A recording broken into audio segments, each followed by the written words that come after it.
Hey guys, welcome back to my channel. So firstly I'm starting off with this Stila Primer. I absolutely love this primer. The green really cancels out the redness in your skin. And then I'm going to go in with this P.Louise eyeshadow base, and it's in Rumour shade 3. I love this base. It's so good. If you haven't tried P.Louise products, definitely give them a go because they're so amazing.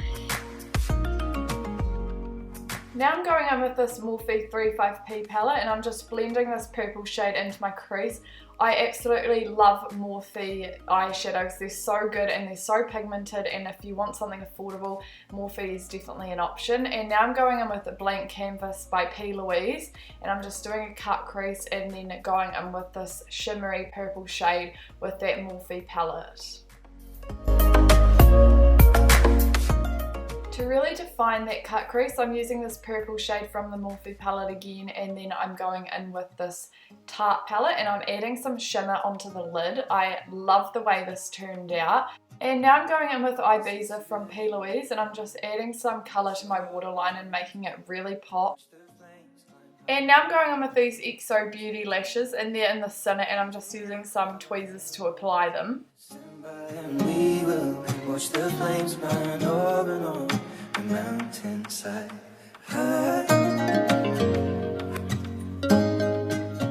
And then I'm going to squeeze my natural lashes with the false lashes and just blend them so they look seamless. And now I'm going in with the Anastasia Beverly Hills Dip Brow Pomade in dark brown.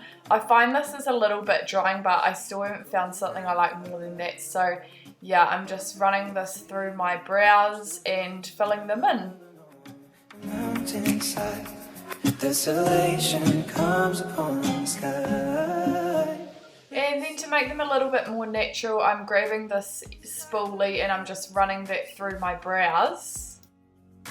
Burning the trees and I see fire. And now I'm grabbing the Nars Sheer Glow foundation and I'm just applying that all over my skin. I really like this foundation. It's really hydrating and just looks really flattering on the skin. It covers all my flaws, well, most of them, and yeah, I love it.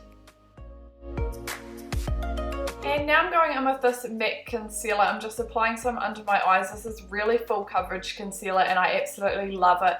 I haven't found anything I love more than this one. It's so good and it just covers up anything on your face. So love this one.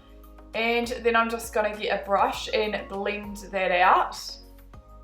And now to set it, I'm using the Anastasia Beverly Hills Banana shade, and I'm just applying that under my eyes, and then I'm going in with the MAC powder, and this is an NC15. I love this powder, it just adds some extra coverage to my face. And then I'm going in with the Benefit Hoola bronzer, and I'm just applying that to my cheekbones and really carving them out. And then I'm going to get some of that bronzer and I'm just going to put some on my forehead, and you want to kind of like bounce it on rather than swipe because then the foundation's going to come off. So yeah, I love the way this looks on me personally. And then I'm going in with this Milani blush. I love the Milani blushes. They're so affordable too, and this one has a little bit of glitter on it, so it looks so pretty on the cheeks. And then I'm going in with the Lou Manizer highlight by the Balm, and I'm just applying that to my cheekbones, making them look a little bit more defined. I love the way this looks. And then I'm going in with this YSL lipstick. I love these lipsticks. They're so creamy and it's so worth the money in my opinion. And this is the final makeup look. Thank you guys so much for watching.